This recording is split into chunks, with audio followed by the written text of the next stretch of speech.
오늘 성경 말씀은 디모데전서 1장 1절에서 11절입니다. 바울과 디모데는 친인척 관계가 아닌 남남이었지만 디모데는 바울에게 믿음 안에서 참 아들이 될 정도로 친밀한 관계가 되었습니다. 두 사람의 만남은 사도행전 16장에 처음으로 소개되고 있습니다. 2차 전도 여행 때 바울이 루스드라에 도착했는데 디모데는 그곳 형제들에게 칭찬받는 자였습니다. 이미 신실하게 믿는 사람이었기에 아마 바울의 1차 전도 여행 때 복음을 듣고 믿었다고 할 수 있겠습니다. 그때 마침 마가 요한을 데리고 가는 문제로 바나바와 다툰 후 갈라선 바울의 눈에 디모데가 들어왔고 바울은 그렇게 디모데를 데리고 함께 길을 떠났습니다. 그때가 주 49년쯤이며 이때 바울은 중년이었고 디모데는 청년이었습니다. 디모데는 바울과 같이 드로아로 갔다가 마게도니아로 건너갔습니다. 사도행전 16장 11, 12절 우리가 드로아에서 배로 떠나 사모드라게로 직행하여 이튿날 네아폴리로 가고 거기서 빌립보에 이르니 이는 마게도냐 지방의 첫 성이요 또 로마의 식민지라. 이 성에서 수일을 유하다가 여기 보면 우리라고 하는데 이것은 사도행전을 기록한 누가도 거기 있었다는 것을 의미합니다. 바울과 실라가 안디옥을 떠났고 루스드라에서 디모데가 합류하여 드로아로 왔는데 거기로 누가도 와서 만난 것입니다. 그래서 우리라고 쓴 것입니다. 그 후 그들 4명은 빌립보에서 함께 머물다가 바울과 실라가 데살로니가로 떠날 때 디모데는 빌립보에 그대로 남았습니다. 사도행전 16장 40절 두 사람이 옥에서 나와 루디아의 집에 들어가서 형제들을 만나보고 위로하고 가니라. 여기서의 두 사람은 바울과 실라인데 이들은 데살로니가로 떠나고 누가와 디모데는 빌립보에 그대로 남은 것이었습니다. 그 후 다음 도시인 데살로니가에서 믿는 사람들이 나오자 유대인들이 시기하여 소동을 일으킴으로 인해서 바울은 베라로 갔습니다. 그때 디모데도 빌립보에서 그곳으로 왔습니다. 그 후 아덴으로 혼자 간 바울에게 합류했다가 그의 보냄을 받아 데살로니가를 방문한 후 고린도에 있는 바울에게로 갔습니다. 데살로니가 전서는 바울이 2차 전도 여행 때 빌립보, 데살로니가, 베레아를 거쳐 아덴으로 간 후 거기서 고린도로 갔을 때 써서 보낸 편지입니다. 바로 얼마 후 데살로니가 후서도 보냈습니다. 데살로니가의 초신자들을 돕도록 디모데에게 부탁해서 그를 보내어 그들을 훈련한 것입니다. 그리고 6절에 의하면 이때는 고린도로 와서 바울과 함께 있다는 것을 알 수 있습니다. 아테네에 혼자 갔던 바울이 고린도로 갔고 거기에 실라와 디모데가 왔습니다. 아테네에 바울이 있을 때 디모데가 아테네로 왔고 거기서 다시 데살로니가로 갔다가 바울이 고린도로 갔을 때 실라와 디모데가 함께 마케도니아에서 고린도로 온 것입니다. 이후 디모데는 바울과 실라와 함께 고린도에서 써보낸 데살로니가 전서와 후서의 공동저자로 등장합니다. 또한 3차 전도 여행 중 바울이 에베소에 3년 동안 머물고 있을 때 디모데는 바울의 보냄을 받아 고린도로 갔습니다. 즉 3차 전도 여행 때 에베소에서 디모데와 함께 있다가 그를 고린도로 보냈다는 것입니다. 그리고 디모데는 그 후 마케도니아에 먼저 가서 바울을 기다린 적도 있습니다. 그래서 바울이 마케도니아에서 고린도 후서를 쓸 때 디모데가 공동저자로 나온 것입니다. 그 후 고린도로 간 바울이 거기서 로마서를 쓸 때도 디모데는 바울과 함께 있었습니다. 또한 3차 전도 여행을 마치면서 구제연금을 들고 아가야에서 예루살렘으로 떠날 때도 디모데는 바울의 일행 중 하나로 동행하였습니다. 디모데는 이렇게 여러 사람들과 함께 바울과 동행하였습니다. 그러다 보니 어느덧 디모데는 교회의 대표가 되어 있었는데 그것이 주 57년 봄으로 바울을 만난 지 8년 정도 지났을 때입니다. 바울이 3차 전도 여행 후 예루살렘에서 잡혀서 로마로 가기 전에 가이사랴에서 2년 동안 구금 상태로 있었는데 그때 디모데는 그의 명령을 받아 또 움직였습니다. 그런데 그가 옥중 서신인 골로새서와 빌립보서의 공동저자로 다시 등장하고 있습니다. 이것은 바울의 1차 로마 감옥 수감 때 디모데가 로마에서 바울 곁에 같이 있었다는 것을 말합니다. 그 후 바울이 잠시 풀려나게 되는데 풀려나기 직전에 디모데는 빌립보로 보냄을 받습니다. 로마 감옥에 있는 바울이 디모데를 빌립보로 보내는 이 시점은 주 62년경으로 두 사람이 만난 지 13년 되던 때입니다. 그런 후 디모데는 바울을 만나 그와 함께 에베소로 온 것으로 보입니다. 이때는 주후 63에서 64년경이었을 것이고 바울은 마게도니아로 가면서 디모데에게 에베소 사역을 맡긴 것입니다. 오늘 본문 3절, 내가 마게도니아로 갈 때에 너를 권하여 에베소에 머물라 한 것은 어떤 사람들을 명하여 다른 교훈을 가르치지 말며, 이 3절의 상황을 바울의 3차 전도 여행 중 특정 시점으로 추정하는 사람들도 있지만 이 사건은 바울의 1차 투옥 이후로 생각하는 것이 더 타당해 보입니다. 왜냐하면 디모데가 에베소에 남고 바울이 마게도니아로 가는 정황을 사도행전에서 발견하기는 어렵기 때문입니다. 또한 밀레도 설교의 내용을 생각하면 디모데전서에 언급된 문제가 주후 55년 당시 에베소 교회의 문제라고 보는 것도 어렵기 때문입니다. 바울은 이제 중년을 지나 노년이 되어 나이가 많은 나 바울이라고 할 정도가 되었고 디모데도 어느덧 중년 초입에 접어드는 나이로 바울은 60대 초반이고 디모데는 40대 초반 정도였을 것입니다. 14, 15년 동안 함께 교제하고 동역하는 가운데 디모데는 바울의 손발과 입이 되었습니다. 오라고 하면 오고 가라고 하면 가고 다녀오라고 하면 다녀오고 남아있으라 하면 남아있었습니다. 철저히 순종하는 사람이었습니다. 보통 사람은 이렇게 하기 어렵습니다. 바울의 상황이 어려워짐에 따라 그를 멀리할 수도 있었고 마가처럼 너무 힘들어 포기할 수도 있었습니다. 그러나 디모데는 한결같이 바울과 마음을 같이 하는 사람이었습니다. 친자식도 이렇게 하기 어렵습니다. 디모데처럼 충성스러운 제자를 찾는 것이 쉬운 것이 아닙니다. 예수님의 제자들도 이렇게 하지 못했습니다. 주 55년경에 쓰인 고린도전서에서 바울은 디모데를 가리켜 주님 안에서 얻은 나의 사랑하는 신실한 아들이라고 하였고 그로부터 2년쯤 뒤에 쓰인 로마서에서는 나의 동역자라고 소개하였습니다. 또한 바울이 쓴 마지막 편지가 디모데 후서인 것도 의미가 있고 바울이 죽음을 앞두고 찾은 사람도 바로 디모데였습니다. 바울은 항상 디모데를 생각했고 디모데는 바울을 생각하며 눈물로 기도하였습니다. 이렇게 서로를 사랑하며 간절히 서로를 위해 기도하였습니다. 또한 디모데는 바울을 아주 잘 아는 사람이었습니다. 바울이 루스드라에서 돌 맞아 죽을 뻔했을 때 벌떡 일어났는데 그것을 디모데가 목격했습니다.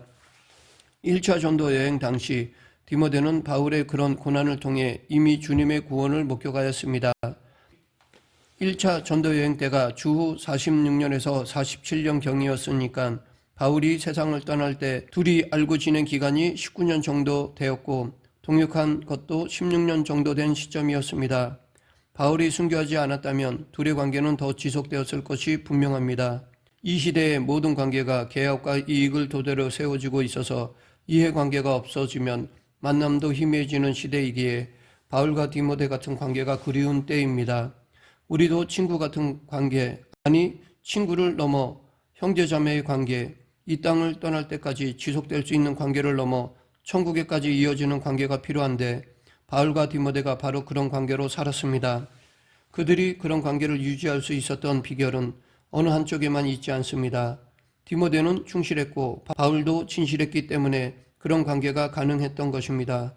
비록 바울과 디모데가 결코 완벽한 사람이 아니었고 부족한 점도 많은 사람이었지만 그들은 그것을 극복하고 놀라운 관계 속에서 살았습니다. 오늘 본문이 바로 그것에 대해 힌트를 줍니다. 그러한 그들의 비결은 바로 바울과 디모데가 하나님 및 예수님과 맺은 관계에 있습니다.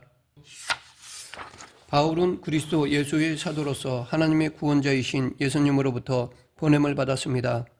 바울은 자기나 타인의 뜻이 아닌 하나님과 예수님의 명령에 따라 사도가 되었습니다. 사도는 자기가 원한다고 되는 것이 아닙니다. 주님의 택하심이 있어야 합니다. 바울을 사도되게 하신 하나님은 바울과 디모데의 구주가 되십니다. 그러니까 두 사람은 하나님으로 연결되어 있습니다. 바울을 구원하신 하나님, 지금도 바울의 구원자 되시는 하나님, 장차 바울의 구주가 되실 하나님이 그를 사도로 세우셨습니다. 바울과 디모데는 근본적으로는 서로에 대한 존경과 사랑이 있었고 디모데는 바울이 믿음으로 낳은 자녀입니다. 디모데를 낳기 위해 바울은 해산의 수고를 감당해야 했습니다. 그것을 위해 믿음의 수고가 필요했습니다. 믿음의 신실한 관계는 그냥 이루어지는 것이 아닙니다. 영적인 해상과 양육의 수고가 있어야만 됩니다. 바울은 믿음의 수고로 낳은 아들 디모데에게 바라는 것이 있었습니다. 그것은 바로 은혜와 긍휼과 평강이었습니다. 바울은 디모데가 사람이 아닌 하나님과 예수님으로부터 오는 은혜와 긍휼과 평강을 누리길 원했습니다. 그가 바란 것은 세상으로부터 오는 재물과 지위와 명예가 아니었습니다.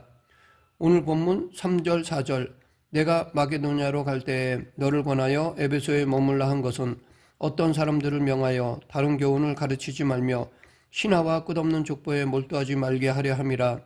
이런 것은 믿음 안에 있는 하나님의 경륜을 이름보다 도리어 변론을 내는 것이라. 바울은 디모데와 함께 에베소로 갔는데 아마도 마게도니아 지방에서 에베소로 갔던 것 같습니다. 두로아를 거쳐서 갔을 수도 있는데 그곳은 3차 전도 여행을 마치고 예루살렘으로 갈 때 들렸던 도시였습니다. 물론 그전에도 들렀지만 특히 3차 여행을 마치고 돌아갈 때 무슨 일이 있었습니까? 바울의 설교가 길어질 때 너무 피곤했던 유두고가 높은 데서 떨어져 죽었다가 바울이 살린 곳이기도 합니다. 또한 2차 때 바울이 마케도니아 사람들의 환상을 보고 유럽으로 가게 된 계기가 된 곳이기도 합니다. 그 후 오순절 전에 예루살렘에 도착하려고 결심하고 에베소에 들르지 않고 밀레도에 머물며 에베소 장로들을 불러서 말씀을 나누었습니다. 그래서 디모데에게 에베소는 익숙합니다. 3차 전도 여행 당시에 머물렀던 지역이었기 때문입니다. 그곳에서 마게도니아로 가기도 하였습니다. 바울이 밀레도에서 장로들을 불러 고별 설교를 할 때 디모데도 그 자리에 있었습니다. 에베소의 지도자들도 디모데가 익숙하였습니다. 빌립보 교회와도 익숙하였습니다. 그러니까 디모데는 성품도 좋고 인간적으로도 아주 호감이 가는 사람이었던 것 같습니다. 그래서 에베소 교회가 새롭게 직면한 문제를 디모데가 해결할 수 있을 것이라고 생각한 바울은 그에게 그 일을 맡기고 새 일을 찾아 떠났습니다. 에베소의 문제는 변질된 사람들이 있다는 것이었습니다. 모르는 것에 집착하는 사람들, 하나님보다 인간 중심인 사람들 때문에 문제가 생겼습니다. 그들은 하나님의 뜻이 아니라 누가 더 많이 아느냐에 관심이 많았습니다. 하지만 오늘 말씀에 나오는 교훈의 목적은 5절, 이 교훈의 목적은 청결한 마음과 선한 양심과 거짓이 없는 믿음에서 나오는 사랑이거늘입니다. 즉 복음에 근거하여 주어진 가르침의 목적은 바로 사랑입니다. 이 사랑의 출처가 청결한 마음과 선한 양심과 거짓이 없는 믿음인 것입니다. 그럼에도 불구하고 사람이 아닌 말에 빠진 사람들이 있었습니다. 능력이 아닌 생각에 도취된 사람들이 있었습니다. 그들은 자기가 무슨 말을 하는지도 모르는 채 하나님의 말씀을 가르치려고 하였습니다. 그것이 오늘 본문 6절 7절입니다. 사람들이 이에서 벗어나 헛된 말에 빠져 율법의 선생이 되려 하나 자기가 말하는 것이나 자기가 확증하는 것도 깨닫지 못하는도다. 사람들은 지식이 쌓일수록 사랑보다 지식을 중시하면서 말만 더 많아집니다. 그러나 말로는 해결이 안 됩니다. 그래서 사도 요한도 요한 1서 3장 18절에서 자녀들아 우리가 말과 혀로만 사랑하지 말고 행함과 진실함으로 하자라고 한 것입니다. 예수님도 우리를 구원하시기 위해 말로만 가르치신 것이 아니라 친히 고난당하시고 마침내 십자가에서 생명을 내주셨습니다. 그런데 말로만 계속 따지는 사람들이 있고 말로 사람을 추켜 세우며 아첨하는 이들이 교회 안에 있었습니다. 이들은 말만 하고 이득을 챙기는 사람들이었습니다. 디모데의 고향인 갈라디아에도 그런 사람들이 있었습니다. 이들은 자랑거리를 만들어서 이익의 재료로 삼는 자들이고 진실하지 않은 자들이었습니다. 또한 어려움이 닥치면 자기 몫만 싹 챙겨서 도망갈 자들이었습니다. 이런 사람들은 율법을 자기보다 못한 말씀으로 여깁니다. 하지만 누구라도 율법이 의도하는 대로 그것을 사용하고 적용하면 율법은 좋은 것입니다. 그런데 율법은 기본적으로 의인보다는 죄인을 위해 주어진 것이기 때문에 오늘 본문 8절부터 11절에서는 부정적인 표현을 많이 사용합니다. 에베소의 디모데는 훈련된 제자이며 신실한 사역자입니다. 그는 남갈라디아 지방 마케도니아와 아가야, 아시아 및 로마에서 교회를 섬기며 훈련을 받았습니다. 그러한 과정에서 다양한 철학사저와 풍조를 경험하였습니다. 어떤 형편과 상황을 만나도 오직 예수 그리스도만이 삶의 기준이며 해답이라는 것을 확인하고 확신하면서 나아갔습니다.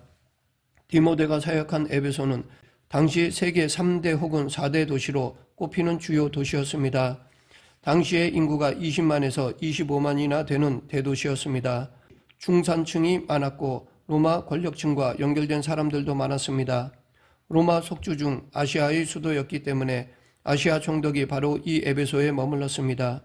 또한 무역으로 인해 큰 돈이 흐르는 곳이었기 때문에 다양한 생각을 가진 사람들이 많이 몰려들었고 돈 때문에 온갖 문제가 많은 곳이었습니다. 세계 7대 불가사의 중 하나였던 아데미 신전도 있었고 그 아데미 여신의 모형을 만들어 파는 은장색 데메드리오 일당도 있었습니다.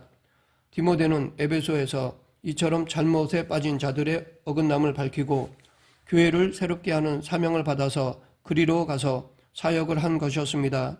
그가 이 사명을 감당할 수 있는 해결책을 바울은 밀레도에서 에베소 장로들에게 한 설교에서 제시하였습니다. 그것이 사도행전 20장 29절부터 32절입니다. 내가 떠난 후에 사나운 이리가 여러분에게 들어와서 그 양떼를 아끼지 아니하며 또한 여러분 중에서도 제자들을 끌어 자기를 다르게 하려고 어그러진 말을 하는 사람들이 일어날 줄 내가 아노라. 그러므로 여러분이 일깨어 내가 3년이나 밤낮 쉬지 않고 눈물로 각 사람을 훈계하던 것을 기억하라. 지금 내가 여러분을 주와 및 그 은혜의 말씀에 부탁하노니 그 말씀이 여러분을 든든히 세우사 거룩하게 하심을 입은 모든 자 가운데 기업이 있게 하시리라. 바울의 해결책은 하나님과 그분의 말씀이었습니다. 디모데에게 제시하는 바울의 해결책도 같습니다. 하나님과 그분의 말씀입니다.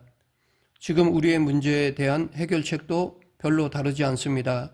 하나님과 그분의 말씀이 우리의 해결책입니다. 하나님을 열심히 찾고 붙들고 예배하고 그분의 말씀을 열심히 붙들고 실천하는 데 있습니다.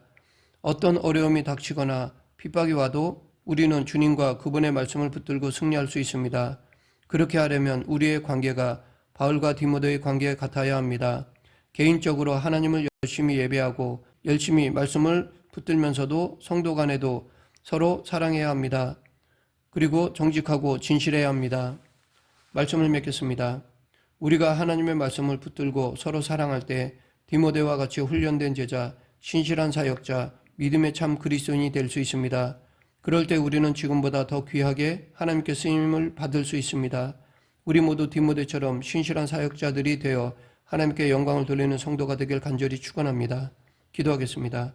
사랑과 은혜가 풍성하신 하나님 아버지, 지금 우리들도 예수님 안에서 서로 합력하여 하나님의 뜻을 이루고 복음을 전하는 동역자들이 되게 하여 주시옵소서. 예수님 이름으로 기도드립니다. 아멘.